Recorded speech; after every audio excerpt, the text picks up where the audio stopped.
பெற்றுட்டீங்க. பெற்ற ஆவியானவரினால் முழு நிறைவுக்கு நீங்க செல்வதை குறித்துதான் இந்த 7 ஆவிகளில் நாம் கவனிக்கிறோம்.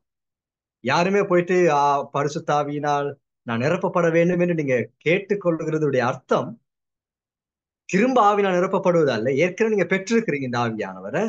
அவருடைய அட்ரிபியூட்ஸ், அவரை புரிந்து கொண்டு அவருடைய கிரியைகளை அறிந்து அவர் கிரியை செய்கிற ஒவ்வொரு கிரியைகளுக்கும் விட்டு கொடுத்து அவரோடு இணைந்து நீங்கள் செயல்பட ஆரம்பிக்க வேண்டும்.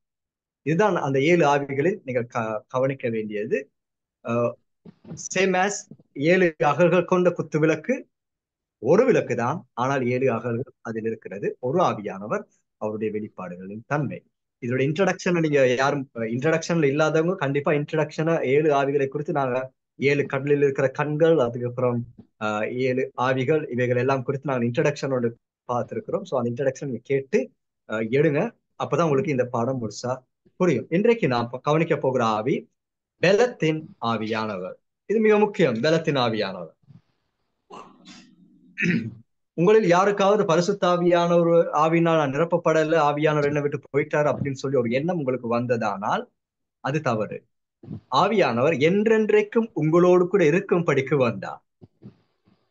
நான் உங்களுக்கு நான் போவது நல்லது, அப்பொழுது உங்களுக்கு ஒரு தேற்றவாளன் வருவார், அவர் என்றென்றைக்கும் உங்களுடனே கூட இருப்பார். அந்த வாக்கு தத்துவம் தான் நான் உன்னை விட்டு விலகுவதும் இல்லை, உன்னை கைவிடுவதும் இல்லை. ஒருவேளை ஒவ்வொரு ஞாயிற்றுக்கிழமையோ அல்லது ஒவ்வொரு ஸ்பெஷல் டேலையோ பெந்தகோஸ்தே நாள்லயோ உங்களை கூப்பிட்டு உங்களுக்கு நான் ஆவியை கொடுக்குறேன் அப்படின்னா எந்த ஆவின்னு சொல்லி யோசிக்க வேண்டும். Because you already got it. இது ஒரு ஆராதனையில ஒருத்தர் தலையில கைய வச்சுட்டு உங்களுக்கு நிரப்புற ஆவி கிடையாது. இது நீங்க தனிப்பட்ட ரீதியா நீங்க ஏற்கனவே பெற்றுக்கொண்ட அந்த பரிசுத்த ஆவியானவர். அது ஒருவேளை ஆராதனை நீங்க பெற்றுக்கொள்ளலாம். புதிதாக நீங்க கிறிஸ்தவர்களாக சபைக்கு சென்ற பொழுது உங்கள் போதகர் ஜெபித்த பொழுது first time you get that spirit. But after that it is உங்களுடைய ரெஸ்பான்ஸ். உங்களுடைய ரெஸ்பான்ஸ் அந்த ஆவியில நீங்க நிரப்பப்படுவது. உங்களுடைய தனிப்பட்ட வாழ்க்கையில ஜெபத்துல நீங்க அவர் நிரப்பிக்கொள்வது. இந்த பெலத்தின் ஆவியானவர் நாங்க சொல்லும் பொழுது இந்த பெலத்தின் ஆவியானவர் அவர் உங்களோடு எந்த விதத்தில் கிரியை செய்கிறார், எப்படி இந்த ஆவியானவரில் நீங்க நிரப்பப்படுவது, எப்படி இதில் நீங்க முழுவதுமாக பிரயோஜனப்படுத்திக் கொள்வது இந்த ஆவியானவரை குறித்து நாங்கள் வாசிக்கலாம். எபேசியர் 3வது அதிகாரம் 19வது வசனம். அதற்கு முன்பு நம்முடைய ஆதாரமான வசனம் இந்த 7 ஆவிகளை குறித்து நான் கவனித்துக் கொண்டிருப்பது எசாயா 11வது அதிகாரத்தில் 11வது அதிகாரம் 2வது வசனம் தான் ஆதாரமாக ஒவ்வொரு ஆவியை குறித்து நாம் கவனித்து வருகிறோம். இப்பொழுது நீங்க வாசிக்க வேண்டியது எபேசியர் தேவனுடைய சகல பரிபூரணத்தாலும் நிறையப்படவும் அவர் தமது மகிமையுடைய ஐஸ்வர்யத்தின்படியே உங்களுக்கு அனுக்கிரகம் பண்ண வேண்டும் என்று வேண்டிக் கொள்கிறேன். ஓகே, 20-21 தொடர்ந்து வாசிக்கலாம். நாம் வேண்டிக் கொள்ளுகிறதற்கும் நினைக்கிறதற்கும் மிகவும் அதிகமாய் நமக்குள்ளே கிரியை செய்கிற வல்லமையின்படியே நமக்கு செய்ய வல்லவராகிய அவருக்கு சபையிலே கிறிஸ்து இயேசுவின் மூலம் தலைமை மகிமை உண்டாவதாக. ஆமென். ஓகே, நீங்கள் வேண்டிக் கொள்வதற்கும் நினைப்பதற்கும் அதிகமாய் உங்களுக்கு செய்கிறவர் எதன் அடிப்படையில் அதை செய்கிறார்? உங்களுக்குள் கிரியை செய்கிற வல்லமையின் படியே. இந்த வல்லமைதான் வல்லமையின் ஆவியானவர். அவர் உங்களுக்குள்ள எந்த அளவில் கிரியை செய்கிறாரோ அதன் அடிப்படையிலே உங்களுடைய தேவைகளுக்கான அளவுகள் இருக்கிறது. நீங்க இயேசு நாமத்தை நீங்க எதை கேட்டாலும் அவர் உங்களுக்கு தருவார். எதன் அடிப்படையில? உங்களுக்குள் கிரியை செய்கிற வல்லமை. இந்த வல்லமை நீங்க புரிந்து கொள்ள வேண்டும்.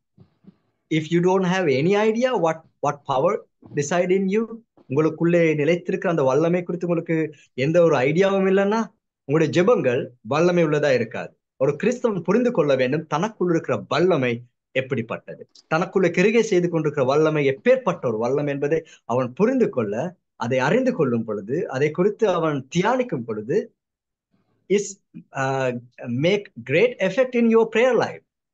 அப்பொழுது நீங்க வேண்டுவதற்கும் நினைப்பதற்கும் அதிகமாய் உங்களுடைய காரியங்கள் நடைபெறும். நீங்க அநேக நாட்களாக பல தேவைகளுக்காக ஜெபித்துக் கொண்டிருக்கிறீங்க.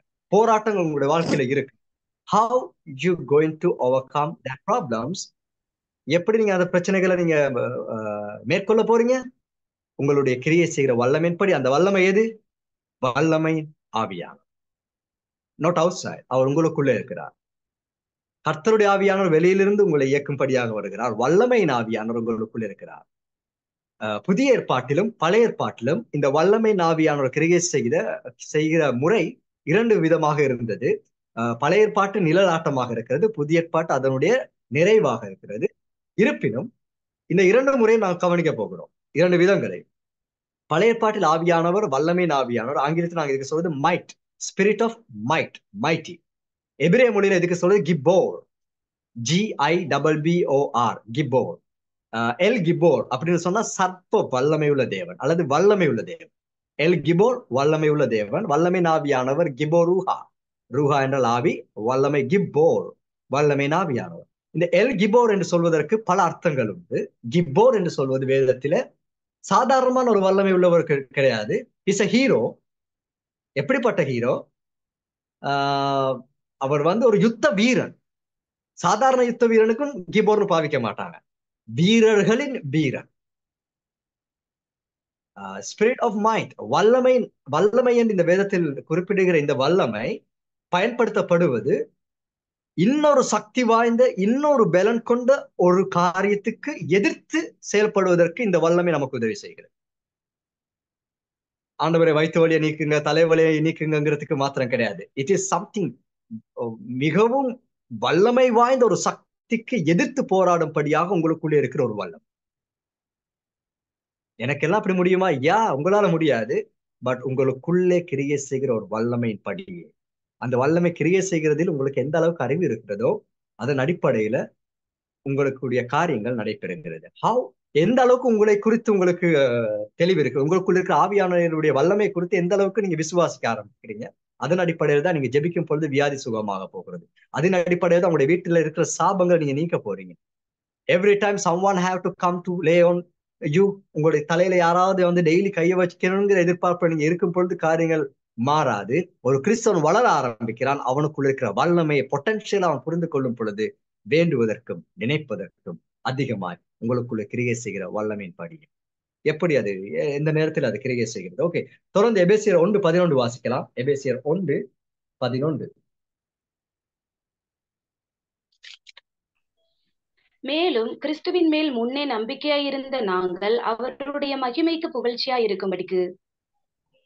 ஓகே, சாரி, எபேசியர் 1:11 நீங்க வாசிங்க.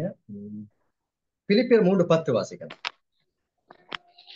இந்த வல்லமை ஆவியானவர் உங்களுடைய வாழ்க்கையில கிரியை செய்யும் பொழுது நீங்க அனுபவிக்க போகிற எஃபெக்ட்ஸ், உங்களுடைய வாழ்க்கையில இருக்கிற எஃபெக்ட்ஸ் எவைகள் என்பதை நான் கவனிக்க போகிறோம். வல்லமை ஆவியானவர் இப்படி நான் அவரையும் அவருடைய உயிர்த்தெழுதலின் வல்லமையும் அவருடைய பாடுகளின் ஐக்கியத்தையும் அறிகிறதற்கும் அவருடைய மரணத்திற்கு ஒப்பான மரணத்திற்குள்ளாகி எப்படியாயினும் நான் மரித்தோரிலிருந்து உயிரோடு எழுந்திருப்பதற்கு தகுதியாய் இருக்கும்படிக்கும். ஓகே, புதிய ஏற்பாட்டில் 57 முறை, புதிய ஏற்பாட்டில் 57 முறை வல்லமை என்கிற வார்த்தை பயன்படுத்தப்பட்டிருக்கிறது. வல்லமை என்கிற வார்த்தை பயன்படுத்தப்பட்டது உயிர்த்தெழுந்த கிறிஸ்துவின் வல்லமையை குறிக்கும்படியா. not like Old Testament, in New Testament உயிர்த்தெழுந்த கிறிஸ்துவின் வல்லமையை குறிக்கும்படியாக பயன்படுத்தப்பட்டிருக்கிறது. அதற்கு பயன்படுத்தப்பட்ட கிரேக்க சொல் தான் நாம் அடிக்கடி பாவிக்கிற வசனம் டுனாமிஸ். டுனாமிஸ் இதனுடைய ஆங்கில டிரைவ் சொல் தான் டைனமைட். ஒரு வெடிப்பொருள், வெடிக்கத்தக்கதான ஒரு பொருள். Dunamis, power. பவர் என்று வல்லமை என்று சொல்லும் பொழுது dunamis, dunamis, dunamis in Greek. இந்த டுனாமிஸ் என்று சொல்லும் பொழுது ஏதோ சாதாரண வல்லமை கிடையாது, உயிர்த்தெழுந்த கிறிஸ்துவின் வல்லமை. நீங்களும் நானும் வாழ்க்கையில் ஒரு முறை இந்த வல்லமையை, இந்த வல்லமையின் ஆவியானவரை சந்தித்தார், ஆவியானவருடைய இந்த வல்லமையை நீங்க அனுபவிக்க ஆரம்பித்தார், நடைபெறுகிற முதல் மாற்றம், it's change your whole character. அது உங்களுடைய முழு கேரக்டரை மாத்தியது. Until then it's never change you. அவருடைய வல்லமையை நீங்க சந்திக்க வரைக்கும் உங்களுடைய கேரக்டர் மாறவே மாறாது. You just prophesy, you just heal the sick, but you never experience any change in your life. That's why you need the power of the Holy Ghost. உயிர்த்தெழுந்த கிறிஸ்துவை நீங்க சந்திக்கும் பொழுது மேபி நீங்க ஒரு ஒரு வருடத்துக்கு முன்பு இருந்த ஒரு ஒரு ஒரு மனிதனாகவே இன்றைக்கும் இருக்கிறீர்களானால் நீங்க விரும்புறீங்க ஒரு மாற்றம் உங்களுடைய வாழ்க்கையில. Every Christian need that. I want change. இது இல்ல, இதை காட்டிலும் நான் ஒரு மாறுதலான ஒரு கிறிஸ்தவ வாழ்க்கை எனக்கு வேண்டும், ஒரு வல்லமை உள்ள வாழ்க்கை எனக்கு வேண்டும், ஒரு பரிசுத்தம் உள்ள, ஒரு நீதி உள்ள, ஒரு கர்த்தருக்காக இன்னும் பாவிக்கப்படுகிற ஒரு பாத்திரமாக, ஒரு ஒரு மனிதனாக நான் மாற வேண்டும் என்கிற அந்த ஆவல் ஒவ்வொரு கிறிஸ்தவனுக்கும் இருக்கிறது. அந்த மாற்றம் உங்களுக்கு வருவது எப்பொழுது தெரியுமா? வல்லமையின் ஆவியானவர் கிரியை செய்யும் பொழுது. Is change. எப்பொழுது அந்த வல்லமையின் ஆவியை புதிய ஏற்பாட்டின் காலத்து கிறிஸ்தவன் காண்கிறான் தெரியுமா? உயிர்த்தெழுந்த கிறிஸ்துவை என்கவுண்டர் பண்ணும் பொழுது. when you meet resurrected Jesus, it change your whole character. உதாரணத்துக்கு, for example, சவுல், அதாவது பவுல் என்று ரோம பெயர் கொண்ட சவுல், இஸ்ரவேலன் ஆகிய சவுல் அப்போஸ்தலர், இவர் ஒரு நாள் இவர் டமாஸ்குக்கு போகிற வழியில யாரை சந்திக்கிறார்? உயிர்த்தெழுந்த கிறிஸ்துவை. What happen? He's changed his whole life. He's changed his whole life. உயிர்த்தெழுந்த கிறிஸ்துவை 3.5 வருடம் கிறிஸ்துவோடு இருந்த சீடர்கள் உயிர்த்தெழுந்த கிறிஸ்துவை சந்தித்த பொழுது only then is changed their life. அது வரைக்கும் அவங்களோட கேரக்டர் அப்படியேதான் இருந்தது. எப்ப வேணாலும் மீன் பிடிக்கிறதுக்கு தயாரா இருந்தாங்க, எப்ப வேணாலும் விட்டு ஓடுறதுக்கு ரெடியா இருந்தாங்க. ஆனால் உயிர்த்த கிறிஸ்து அவர்கள் சந்தித்த பொழுது they ready to die for Christ because their whole character is changed. So you and me need to meet that resurrected Christ and his power. Mighty spirit of mighty, வல்லமை நாவியா, இவர் என்னுடைய வாழ்க்கையில கிரியை செய்ய ஆரம்பித்தார், இவரை நான் சந்தித்தார். It's changed my life. You never ever be the same person as you before. அவரை சந்தித்தார். How many of you want to meet that Lord? Once a time, when you see him, it's changed your whole life. It's changed your speech. It's changed your thinking. Everything. வேண்டுவதற்கும் நினைப்பதற்கும் அதிகமாக உங்களுக்குள்ள கிரியை செய்கிற வல்லமை. That's power. அதான் spirit of might, வல்லமை நாவியானவர். It's changed your character. And அந்த வல்லமை நாவியானவர் ஒரு முறை நீங்க சந்திச்சிட்டீங்க. It's changed your character, but be careful. It's very easy to get the power. ஆண்டவருடைய வல்லமை நீங்க பெறுவது மிகவும் எளிது, மிகவும் எளிது. It's available to everyone. It's available to everyone. But சவாலான விஷயம் என்ன தெரியுமா? You have to keep it. You have to keep his power. You have to keep his power. That's அது அதுதான் பெரிய சவால் உங்களுடைய வாழ்க்கையில. சில நேரம் உங்களுடைய வாழ்க்கை நீங்க வல்லமைய எடுத்துக்கொள்றீங்க. Sometimes it's work, sometimes not. You feel it's gone. ஏன்? அது எங்கேயும் போயில, அது உங்களுக்குள்ளதான் இருக்கு. ஆனால் அது தொடர்ந்து உங்களுடைய வாழ்க்கையில வெளி வர வேண்டுமானால் it's not happen automatically. You have to obey. நீங்க தொடர்ந்து கர்த்தருக்கு கீழ்ப்படிந்து நடக்கும் பொழுதுதான் அந்த வல்லமை உங்களுடைய வாழ்க்கையில வெளிப்படும். I repeat it again. நீங்க தொடர்ந்து கீழ்ப்படியும் பொழுது அந்த வல்லமை தொடர்ந்து வந்து கொண்டே இருக்கும். நீங்க கீழ்ப்படியாத பொழுது it will stop. Repenting. Every day you have to repent for something. If not repent, என்னுடைய வாழ்க்கையில நான் சில அனுபவங்களை நான் கண்ட காரியங்கள், என்னுடைய 15-16 வயது அளவுல நான் ஒரு சபையில ஒரு மியூசிக் ட்ரம் பிளேயராகவும் இன்டர்பிரீட்டர், பாஸ்டர் தமிழ்ல பிரசங்கம் பண்ண நான் சிங்களத்துல அவருக்கு அதை டிரான்ஸ்லேட் பண்ணேன். இந்த ஊழியம் செய்து கொண்டிருந்தேன். இட்ஸ் ஜஸ்ட்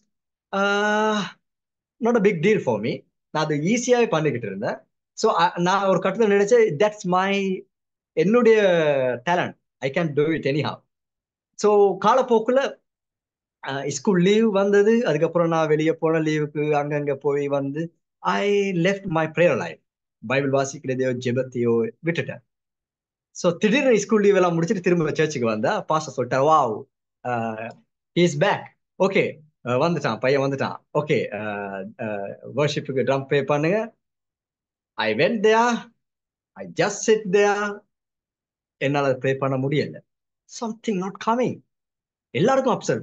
வர்ஷிப் பண்றவங்களுக்கு, பாட்டு பாடுறவங்க, மத்த இன்ஸ்ட்ருமெண்ட் வாசிக்கிறவங்க எல்லாருக்கும் upset. That's not the Navaneethan. His change. Okay, that's okay. அது ஓகே. அது ட்ரம் நிறைய நாளா பழகாதனால அது வரல. ஓகே, விட்டாச்சு. இன்டர்பிரேட் பண்றதுக்கு okay come. Then I start to speak. அவர் வந்து தமிழ்ல சொல்றாரு, நான் சிங்களத்தை சொல்லும் பொழுது ஐ forget every single word literally. Something. அதுக்கப்புறம் அவர் என்ன செஞ்சார் பாஸ்டர், என்ன நிப்பாட்டிட்டு சிங்களமே தெரியாத ஒரு ஆளுக்கு கொடுத்துறாரு, நீ பண்ணுப்பா, இன்னைக்கு வேற வழியில இவனுக்கு முடியல, நீ பண்ணு. அவர் நல்லா பண்றாரு. நான் புரிந்து கொண்டேன். Yeah, I have to repent. I neglect God's presence. I neglect God's presence. So next 5 days, I repent and I spend my time in the Lord. I met the God again and repent. Next time, I am the best. So that's happened in your life too. நீங்க ஆண்டோட பிரசன்னத்தை விட்டுட்டீங்கன்னா, ஆண்டோட பிரசன்னத்தை நீங்க இல்லாம இருந்தீங்கன்னா, you cannot do what you are doing for Christ. நீங்க சாட்சி பகர முடியாது. திடீர்னு ஒருத்தர் வந்தாலும் நீங்க அவருக்கு செய்ய முடியாத காரணம், அவருடைய சமூகத்துல இருப்பது, அவருடைய வல்லமையை அனுபவிப்பது. தட்ஸ் மேக் அது வல்லமை ஃப்ளோ ஆகுறதுக்கு அது உங்களுக்கு உதவி செய்கிறதா இருக்கிறது. 1 கொரிந்தியர் 2வது அதிகாரம் 14வது வசனத்தை நான் படிச்சேன்.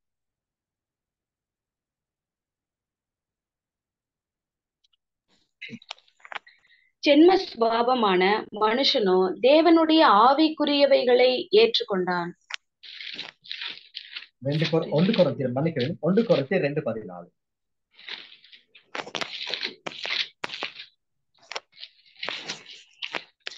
ஜென்ம சுபாவமான மனுஷனோ தேவனுடைய ஆவிக்குரியவைகளை ஏற்றுக்கொள்ளான். அவைகள் அவனுக்கு பைத்தியமாக தோன்றும். அவைகள் ஆவிக்கேற்ற பிரகாரமாய் ஆராய்ந்து நிதானிக்கப்படுகிறவைகள் ஆதலால் அவைகளை அறியவும் மாட்டான். பிலிப்பியர் 3:10 அதோட சேர்த்து வாசிக்கலாம். பிலிப்பியர் 3:10.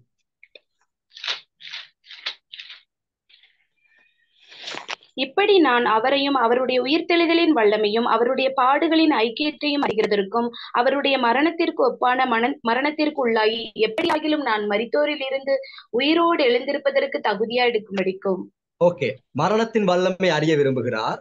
1 கொரிந்தியர் 2:14 நாங்க வாசிக்கும் பொழுது, ஜென்ம சுபாவம் உள்ளவன் ஆவிக்குரிய காரியங்கள் அறிவதில்லை. when you carnal in your mind, உங்களுடைய மாம்சத்தின்படி நீங்க அதிகமாய் நடக்க ஆரம்பிக்கும் பொழுது, you never experience உங்களுக்குள்ளே கிரியை செய்கிற வல்லமைய நீங்க ஆக்டிவ் பண்ண மாட்டீங்க. when you walk in the spirit, you active the power inside you.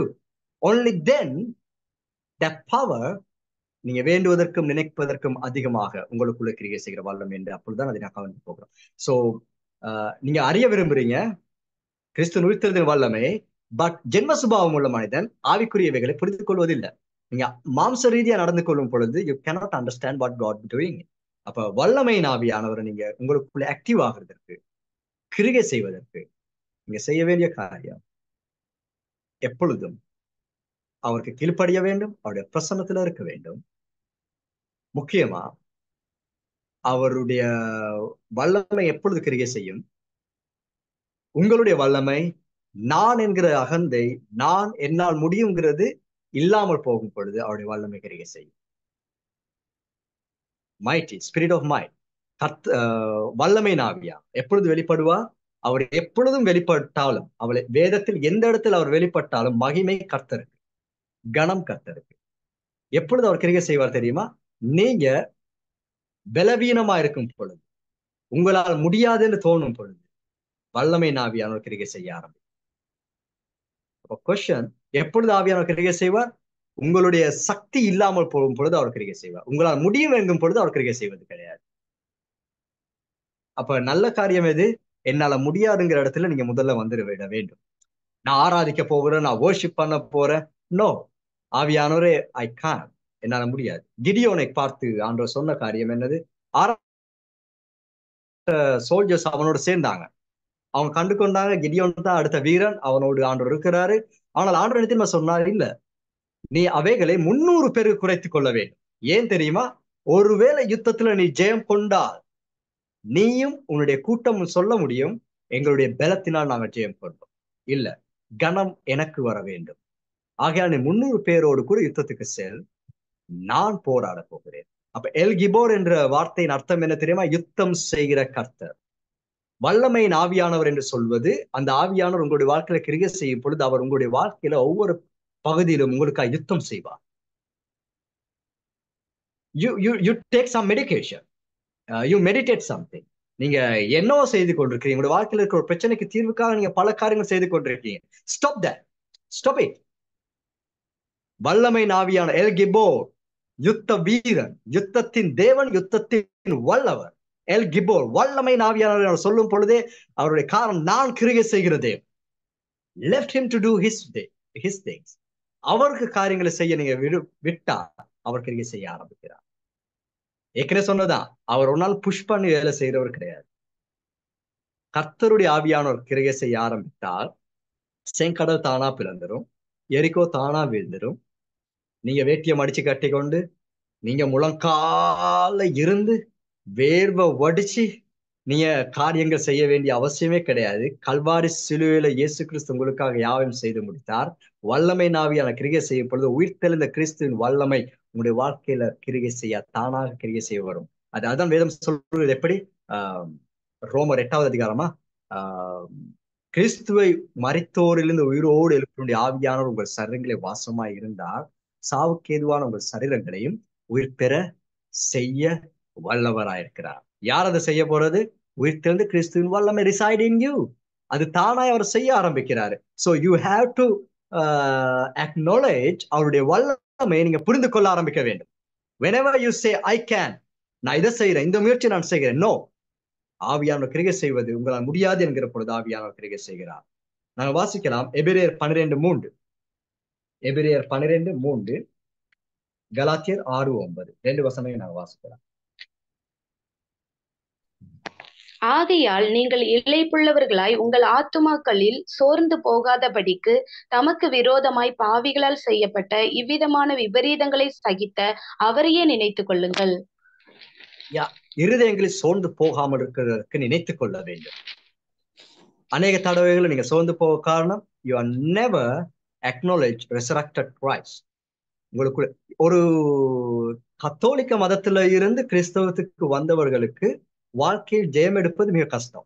கத்தோலிக்கமோ பாரம்பரிய ட்ரெடிஷனல் சர்ச் சொல்ற Methodist, maybe Anglican, sometimes they cannot experience the power because in their mind they think Jesus as a baby in the Mary's hand. மேரியுடைய கடத்துல இருக்கிற ஒரு பேபியாவே அவங்க மைண்ட்ல இருக்கிறதுனால they never ever experience the power. அவங்க எப்பொழுதெல்லாம் கண்ண மூடி ஜெபிக்கிறாங்களோ அவங்களுக்கு இயேசு கிறிஸ்து எப்படி தெரிகிறாருன்னா, ரொம்ப குழந்தையா இருக்கிறவரு, அன்னை மடியில் தவழ்ந்து திரிகிற ஒரு பாலகனாக they picture it.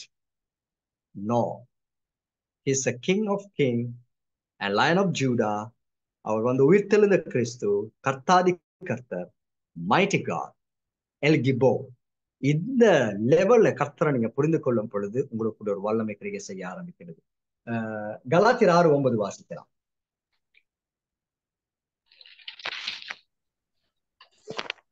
நன்மை செய்வதில் சோர்ந்து போகாமல் இருப்போமாக, நாம் தளர்ந்து போகாது இருந்தால் ஏற்ற காலத்தில் அறுப்போம். நீங்க சோர்ந்து போகாமல் தளர்ந்து போகாமல் இருப்பதற்கு உங்களுக்கு உதவி செய்கிற ஆவிதான் கர்த்தருடைய வல்லமை ஆவியானவர். இந்த வல்லமை ஆவியானவர் நீங்க சோர்ந்து போகாமல் இருக்க, தளர்ந்து போகாமல் இருக்க உங்களுக்குள்ள கிரியை செய்கிறவர் ஆவியானவர், வல்லமை ஆவியானவர். இந்த வல்லமை ஆவியானவர் கிரியை செய்த ஒரு நபர் நான் கேட்டா அந்த நபர் யாருன்னு நீங்க சொல்லுவீங்க. யாரு? சிம்சோன், பழைய ஏற்பாட்டுல. அவருக்குள்ள கிரியை செய்தது இந்த வல்லமை ஆவியானவர், ஸ்பிரிட் ஆஃப் மைண்ட். அவருடைய ஸ்டோரி நமக்கு எல்லாருமே தெரியும். அவர் பல நேரங்கள்ல சாம்சன் வந்து நம்ம பார்க்கிற விதத்துல ரொம்ப வலுவான ஒரு மனிதன் கிடையாது. பார்க்கறதுக்கு நல்ல வாட்டசாட்டமான ஒரு நபர் கிடையாது. சாதாரணமான ஒரு ஆள் தான். யாருமே நம்ப மாட்டாங்க, இந்த ஆளு போயிட்டு ஒரு ஒரு ஒரு ஒரு யங் லயன், ஒரு ஒரு ஒரு பால சிங்கத்தை வாயாலே கிழிச்சு அவரு 2ஆ பிரிச்சிருப்பாருன்னா யாருமே நம்ப மாட்டாங்க. Because his body is not like that. ஆனால் வல்லமையின் ஆவியான கர்த்தருடைய ஆவியான அவர் மேல வந்த பொழுது அவரால் செய்ய முடிந்தது. ஏன் தெரியுமா? மகிமை கர்த்தர். வல்லமை ஆவியான உங்களுக்குள்ள கிரியை செய்யும் பொழுது உங்களுடைய படிப்போ, உங்களுடைய அறிவோ, உங்களுடைய திறமையோ, உங்களுடைய அழகோ, உங்களுடைய எந்த ஒரு ஜாதி அந்தஸ்து இது எதுவுமே அங்க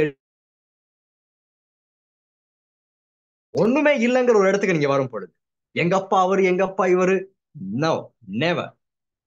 எங்க அப்பா யாரு தெரியுமான எல்லாம் வந்தா இங்க ஊழியத்துல கர்த்தர் உங்களை பயன்படுத்த மாட்டாரு. நான் யாருமே இல்ல, ஐம் ஜீரோன்னு வந்தா ஆவியானவங்களை பயன்படுத்த ஆரம்பிப்பார். அப்பொழுதுதான் ஆவியான கிரியை செய்ய ஆரம்பிப்பார்.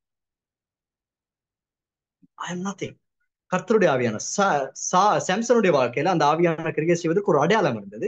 அவனுடைய தலை மயிர் அது அதிகமாக வளர்ந்திருக்க வேண்டும், அதை வெட்டக்கூடாது. அது அவனுக்கும் ஆண்டவருக்கும் இருந்த கவனன்ட் வெளிப்புற அடையாளமாக இருந்தது. அதை வெட்டின பொழுது ஆவியானவர் அவனிடத்திலிருந்து வெளியே சென்று விட்டால் எந்த வல்லமையும் அவன் கிரியை செய்யல. அவன் மனம் திரும்ப வேண்டியதா இருந்தது. அவன் மனம் திரும்பின நேரத்துல திரும்ப அந்த வல்லமை கிரியை செய்ய ஆரம்பித்தது.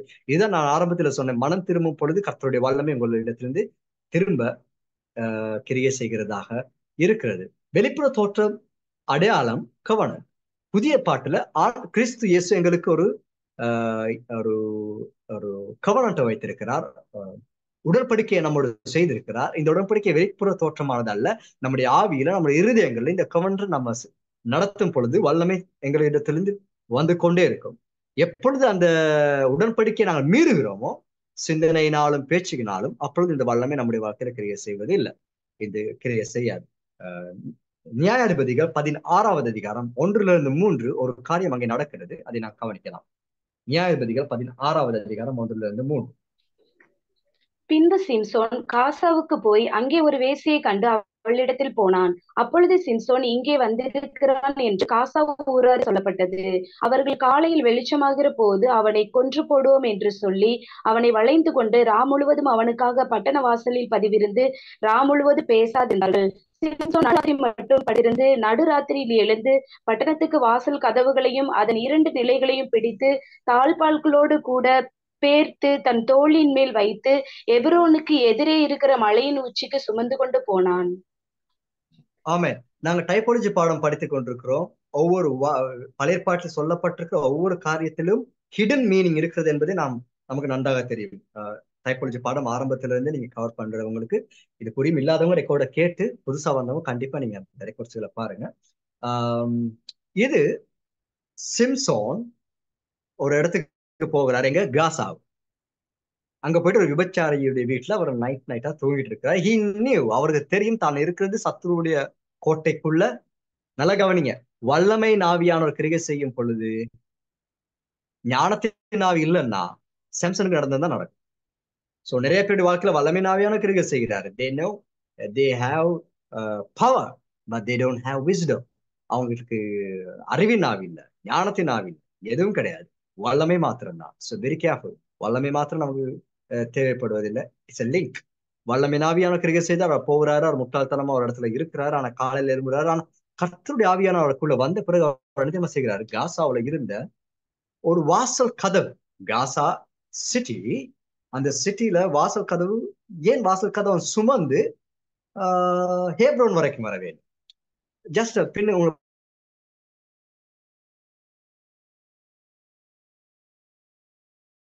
மேப்ப பாத்தீங்கன்னா it's very long distance, very long distance. அவன் காசாவுக்கு போய் அந்த வாசல் கதவுகள் அப்படியே சுமந்து ஹேப்ரோன் ஜெருசலம் வரைக்குமே வர்றாரு. வாய் பார்த்தோம்னா ஏன் அதை செய்ய வேண்டும்? வாசல் கதவை சுமந்து சாதாரண ஒரு மனிதன் கர்த்தருடைய ஆவியான வந்த பிறகு அவன் வருகிறான். ஓகே, முதலாவது வேதத்துல வாசல் என்று சொல்லுவது, கதவு என்று சொல்வதும் 2 வார்த்தைகள் அங்கே பயன்படுத்தப்படுகிறது. சில நாங்க இன்டர்சேஞ்சபிளா வாசல்னாலும் கதவு, கதவுனாலும் வாசல் நினைச்சுக்கிட்டு இருக்கிறோம். நோ, இயேசு கிறிஸ்து என்ன சொல்கிறார்? நானே வாசல், என் வழியாக பிரவேசிக்க வேண்டும். அதன் பிறகு அவர் சொல்கிறார் door and gate, 2 different thing. கதவு, வாசல். தமிழ் மொழிபெயர்ப்புல வாசலையும் கதவையும் இன்டர்சேஞ்சபிளா ஒரே நேரத்துல பயன்படுத்தப்படுகிறது. நித்திய ஜீவனுக்கு போகிற வழி இடுக்கமும் நெருக்கமா, அதாவது வழியா வாசலா எப்படி சொல்லப்பட்டிருக்கு? Okay, door, gate, 2 gates, 2 doors, 2 வார்த்தைகள் வேறையா பயன்படுத்தப்படுகிறது. ஓகே, பழைய பாட்டுல வாசல் என்று சொல்வது மிக முக்கியமான ஒரு இடம். மாடர்ன் டே அது சரியாக ஒரு பார்லிமெண்ட்டுக்கு சமம். பார்லிமெண்ட், பிகாஸ் ஞானிகள், ஆலோசனை கொடுக்க கூடியவர்கள், மந்திரிகள் அந்த இடத்துல தான் இருப்பார்கள். சிட்டில நடக்கக்கூடிய எந்த முக்கியமான ஒரு காரியமா இருந்தாலும் இந்த வாசலில் தான் நடக்கும். அந்த வாசலுக்கு தான் சேர வேண்டும். அப்போ அந்த வாசல் ஒரு பார்லிமெண்ட், ஒரு கோர்ட், ஆஹ் ஒரு ராஜசபை, பார்லிமெண்ட், அரண்மனைக்குள்ள நடக்காத காரியங்கள் கூட இங்கதான் நடக்கும். ஓகே. தாவீதுடைய மகன் அப்சலோம் எங்க இருந்தாரு? வாசல்ல இருந்தாரு. வந்து போற நேரம் எல்லாரையுமே அவரு நல்லா கை கொடுத்து பிரைஸ் சொல்லி கட்டி பிடிச்சி அவங்களுக்கெல்லாம் நல்லா ஹக் பண்ணி நல்லா கிஸ் பண்ணி அவங்களுக்கு நல்ல எல்லாம் கொடுத்து அவர் அனுப்புனாரு. போற வாரம் எல்லாம் நினைச்சிட்டு அட இவர் நல்ல ராஜாவாக்கும் சொல்லி என்னுடைய மனமும் அப்சலோன் பக்கத்துல போனது. அவன் வாசல்ல இருந்தான். So it's very important thing. ஆனால் சாம்சன் என்ன செய்தான்? இத தன்னுடைய தோல்ல சுமந்து, காசாவுக்கு ஒரு வாசலே கிடையாது, இனிமே அந்த வாசல் இருக்கவே நான் விட போவது கிடையாது, அவன் அதை சுமந்து ஹேப்ரோனுக்கு கொண்டு வந்துட்டார். What is significant? வாசல் என்று சொல்வது நியாய தீர்ப்பு. அந்த இடத்துல நியாய தீர்ப்பு நடக்கும். சிம்சோன் என்ற பெயருக்கு அர்த்தம் என்னது? சிம்சோன் என்ற பெயருக்கு அர்த்தம் விளக்கு அல்லது சூரியன், வெளிச்சம். ஷெமெஷ் என்கிற 7 அகர்கள் கொண்ட அந்த விளக்கினுடைய நடுத்தண்டு, மெயின் தண்டுக்கு நாங்க சொல்றது ஷெமேஷ். இதுல இருந்து தான் சிம்சோன் என்கிற வார்த்தை டிரைவ் ஆகி வருகிறது. அப்ப இந்த ஷெமேஷ் கிறிஸ்துவை அடையாளமாக வைத்திருக்கிறான் சிம்சோன். அவன் அதை எடுத்து ஹேப்ரோனுக்கு வர காரணம், ஹேப்ரோன் என்கிற வார்த்தைக்கு அர்த்தம் வந்து ஃபெலோஷிப், ஃபெலோஷிப் அல்லது அசோசியேஷன், ஒருமனப்படுகிற இடம் அல்லது ஃபெலோஷிப். நியாய தீர்ப்பை இயேசு கிறிஸ்து இப்படியா சொல்கிறார்? பாதாளத்தின் வாசல்கள் அதை மேற்கொள்வதில்லை. பாதாளத்தின் வாசலை சுமந்தவராய் அவன் கதவை சுமந்து நடந்து போய்கொண்டே இருக்கிறான். விடிய காலையில எல்லா ஜனங்களும் பாக்குறாங்க சிம்சோன் அந்த அந்த அந்த வாசலை பார்த்தோன்னே எல்லாருக்கும் தெரியும் இது காசாவுடைய வாசல். எல்லாரும் கவனிச்சுக்கிட்டு இருக்காங்க. அவன் சுமந்து மலை தேசத்தில் ஏறி மலைகளுக்கு ஏறி எருசலேமுக்கு வந்து அங்கே வருகிறான். சம்திங் ரிமைண்ட் மீ, இயேசு கிறிஸ்து சிலுவையை சுமந்து அவர் நடந்து வந்து கொண்டிருந்தார். வாய்? ஒரு ஃபெலோஷிப், நியாய தீர்ப்பு இருக்கிற இடத்துல இருந்து நம்மை சுமந்து கிறிஸ்துவோடு கூட தேவனோடு கூட ஒப்புரவாக்குற இடத்துக்கு நம்மை அழைத்து வருகிறார். Just typology. சாம்சன் அதை செய்தான்.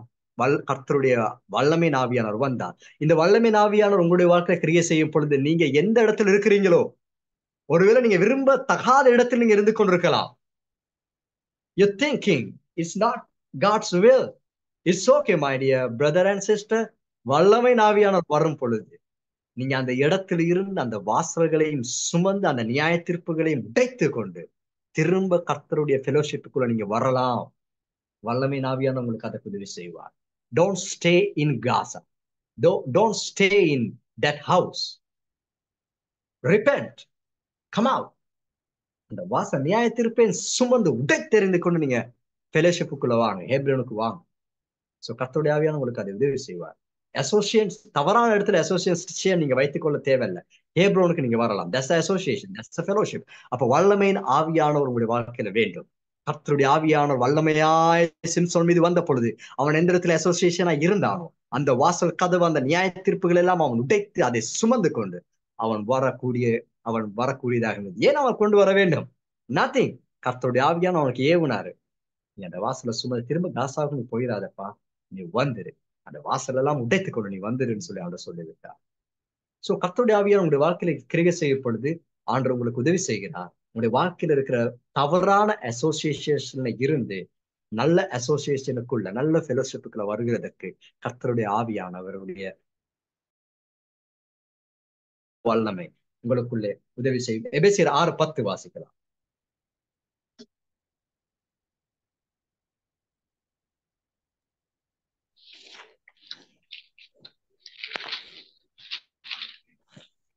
கடைசியாக என் சகோதரரே, கர்த்தரிலும் அவருடைய சத்துவத்தின் வல்லமையும் பலப்படுங்கள். ஆமென். கடைசியாக கர்த்தருடைய சத்துவத்தின் வல்லமையில் பலப்படுங்கள்.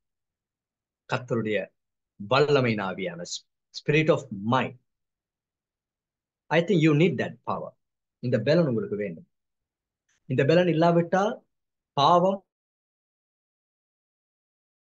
சிம்சோனை கட்டி போட்டது போல.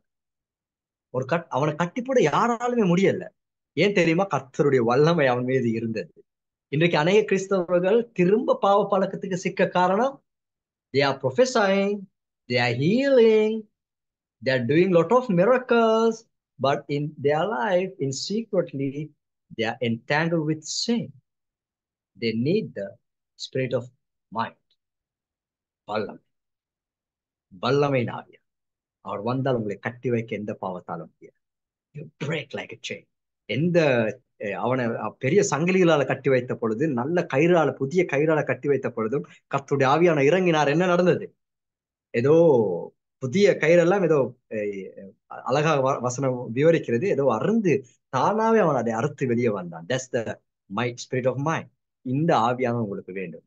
பெந்தெகோஸ்தே நாள் வரும் வரைக்கும் காத்திருக்க சொன்னார் ஆண்டவர் சீடர்களுக்கு. அவர் காத்திருந்த பொழுது என்ன வந்தது? அவருடைய வல்லமையினால் நீங்க தரிப்பிக்கப்படும் வரைக்கும்.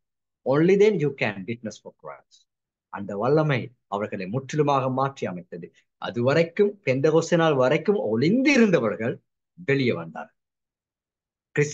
கிறிஸ்துவை பார்த்து தெரியாது என்று ஓடினவர்கள் வல்லமை ஆவியானவர் வந்த பொழுது கிறிஸ்துக்காக மறைக்கும் அளவுக்கு அவருடைய கேரக்டர் மாறும். இதுதான் வல்லமை ஆவியானவர். நாங்க திரும்ப வாசிக்கலாம். எபேசியர் 1:19. எபேசியர் 1:19.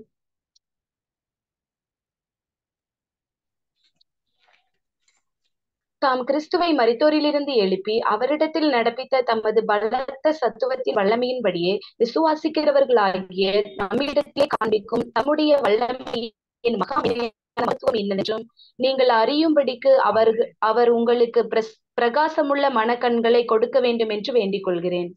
இந்த மாலை நேரத்துல ஆண்டவர் இந்த பிரகாசமான மனக்கண்கள் உங்களுக்கு இன்னும் கொடுத்து கொண்டிருக்கிறார். நீங்க அறிந்து கொள்ள வேண்டும், கிறிஸ்துவை மரித்தோர்ந்து எழுப்பினுடைய அந்த வல்லமை உங்களுக்குள்ள எப்படிப்பட்டதா இருக்கிறது என்பதை நீங்க காண வேண்டும் என்று பவுல் விரும்புகிறார். It's a very powerful. நீங்க நினைக்கிறீங்களா அந்த அந்த day is not a easy day.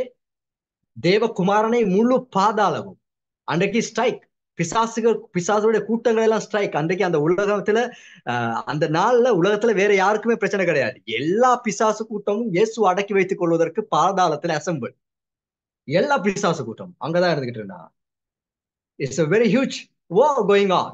ஆனால் ஆண்டவர் பாதாளத்தை ஜெயித்தார். அத்தனை வல்லமைகளை மேற்கொண்ட பவர் அன்றைக்கு வெளிப்பட்டது. கர்த்தருடைய வல்லமை, பிசாசின் சகல வல்லமை மேற்கொள்ளத்தக்கதான் அந்த வல்லமை அன்றைக்கு வெளிப்பட்டது. The same power reside in you. அதை புரிந்து கொள்ளுங்க. அத்தனை பிசாசுடைய கூட்டங்களையும் ஜெயித்த அந்த வல்லமை உங்களுக்குள்ளே கிரியை செய்து கொண்டிருக்கிறது.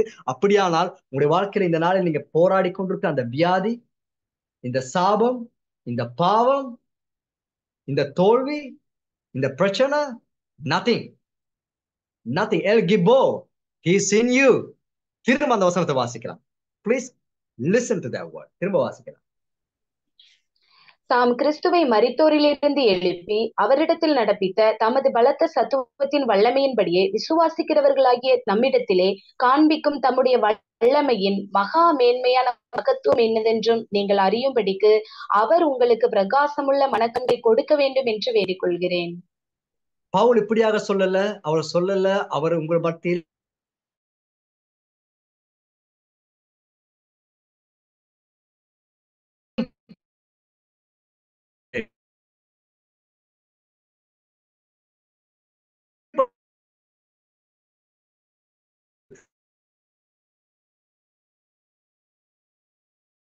விசுவாசிக்கிற உங்களுக்குள்ள கிரியை செய்து கொண்டிருக்கிறது. அதை நீங்க புரிந்து கொள்ள வேண்டும். சம்திங் இன்சைட் ஆஃப் யூ உங்களுக்குள்ள கிரியை செய்கிற வல்லமையின் படியே வேண்டுவதற்கும் நினைப்பதற்கும் அதிகமாய். So you have to think about that. You are not a normal person. Something very big, dunamis, dynamite in you, in me. Wow. You can conquer anything. கர்த்தருடைய வல்லமையின் ஆவியானவர், ஸ்பிரிட் ஆஃப் மைண்ட், அவர் உங்களை எல்லா யுத்தத்திலும் ஜெயம் எடுக்க செய்வார். அவர் அந்த ஆவி உங்களுக்கு, அந்த ஆவினால் நீங்க நிரப்பப்படும் பொழுது you can win all the battle you face. நான் திரும்ப சொல்றேன், நீங்க சந்திக்கிற எல்லா யுத்தத்திலும் நீங்க ஜெயம் எடுப்பீங்க. ஏனென்றால் சத்துரு வரும் பொழுது ஆவியானவர் தாமே கொடியேற்றுகிறார். that El Gibbo, our கொடியேற்றுகிறார். He's saying, hey, look here, I am here. அதுக்குதான் அந்த கொடியே நீங்க பாத்துறீங்கன்னா, யுத்தங்கள் நடக்கும் பொழுது பெரிய யுத்தம் நடந்து கொண்டிருக்கிறது. 2 வீரர்கள், 2 நாட்டுப்படை யுத்தம் செய்து கொண்டிருக்க, திடீரென்று ஒரு நாட்டுப்படையினுடைய கொடி ஏற்றப்படும் பொழுது மற்ற எதிரி நாடு ஓட ஆரம்பிப்பார். காரணம், கொடியேற்றப்பட்டால் அவர்கள் ஆக்கிரமித்து விட்டார்கள், அல்லது தளபதியை பிடிச்சிட்டாங்க, இல்லாட்டி ராஜாவை கொண்டுட்டாங்கன்னு அர்த்தம். கொடியேற்றினாலே எல்லாம் தலை தெறிக்க விடுவாங்க. ஆவியானவர் வருகிறார். அவர் சொல்கிறார், சத்துரு வரும் பொழுது நான் கொடியேற்றுகிறேன். வல்லமை ஆவியா. அந்த பேனர் ஓவர் யூ. அந்த யெகோவா நிசி, அவர் யுத்தத்தில் வல்லவர். எல் கிபோர். எல் கிபோர், அந்த வார்த்தைக்கு பெரிய ஒரு அர்த்தம் இருக்கிறது. ஓகே, இன்னொரு வசனத்தை நாங்க வாசிக்கலாம். எபேசியர் 3வது அதிகாரம் 14 இருந்து 16 வரைக்கும் வாசிக்கலாம் தொடர்ந்து. எபேசியர் 3. ஆகையால் உங்கள் நிமித்தம் நான் அனுபவிக்கிற உபத்திரவங்களினால் நீங்கள் சோர்ந்து போகாதிருக்க வேண்டிக் கொள்கிறேன். அவைகள் உங்களுக்கு மகிமையாய் இருக்கிறதே. இது நிமித்தம் நான் பரலோகத்திலும் பூலோகத்திலும் உள்ள முழு குடும்பத்திற்கும் நாமக்காரராகிய நம்முடைய கர்த்தராகிய இயேசு கிறிஸ்துவனுடைய பிதாவை நோக்கி முழங்கால் படியிட்டு. ஓகே, 14 இருந்து வாசிக்க. நான் வாசிக்கிறேன், கவனிங்க. 14. இது நிமித்தம் நான் பரலோகத்திலும் பூலோகத்திலும் உள்ள முழு குடும்பத்திற்கும் நாமக்காரனாகிய நம்முடைய கர்த்தராகிய இயேசு கிறிஸ்து பிதாவை நோக்கி முழங்கால் படிட்டு என்ன செய்கிறார்? 17ஆம் வசனம். நீங்கள் அவருடைய ஆவியினாலே உள்ளான மனுஷனில் துனாமிஸ் பெற்றுக்கொள்ளும்படியாக பலப்பட. எதனால்? அவருடைய ஆவியினால நீங்க உள்ளான மனிதனில் பலப்படும்படியாக. Spirit of mind. How many of you need that power? உள்ளான மனிதனில் ஒரு பலன். கோலியாத்தை சந்திக்கும் பொழுது தாவீது அவர் சொல்கிறார், நான் வந்து கரடியை கொண்டிருக்கிறேன், நான் சிங்கத்தை கொண்டிருக்கிறேன். How dare? எப்படி உன்னால் முடிந்தது? சாமுவேல், நியாயாதிபதியுடைய புஸ்தகத்தை எழுதினது சாமுவேல். டெஃபினட்டா சாம்சனுடைய ஸ்டோரி தாவீது வாசித்திருக்க கூடும். அவர் இன்ஸ்பயர் ஆகியிருக்கலாம். அந்த இன்ஸ்பயரேஷன் அவருக்கு அவர் ட்ரை பண்ணிருக்கிறாரு சிங்கத்தை கொல்றதுக்கு. Next time he killed the bear. Wow, that's happened. After that, அவர் வந்து பெரிய ஒரு கோலியா, ஒரு ராட்சதனுக்கு முன்னால் நிற்கிறாரு. நிற்கும் பொழுது பார்வைக்கு அவன் சாதாரண மனிதன் தான். அவனால் உள்ளான மனிதனில் அவன் எல் கிபோரை பெற்றிருந்தார். அதாவது வல்லமை நாவியை அவன் பெற்றிருந்தபடினால் அவன் உள்ளான மனிதனில் சக்தி வாய்ந்தவனா இருந்து கொண்டிருக்கிறான். நீங்க இன்றைக்கு தோற்று போனவர்களா உங்க மனதுல உங்களை குறித்து என்ன காரணம் என்ன தெரியுமா? நீங்க சோர்ந்து போயிட்டீங்க. நீங்க நினைக்கிறீங்க என் வாழ்க்கையில இது நடக்காது, இந்த வியாதியை நான் ஜெயம் எடுக்க முடியாது, இந்த சாபம் என் வாழ்க்கையை விட்டு போகாது. How long? No, stand up. You are mightier than you think. கர்த்தருடைய ஆவியானவர் உங்களுக்குள்ள இருக்கிறவங்க மனக்கண்களை திறங்க, நீ கவனிங்க. You are mighty. Almighty God in you.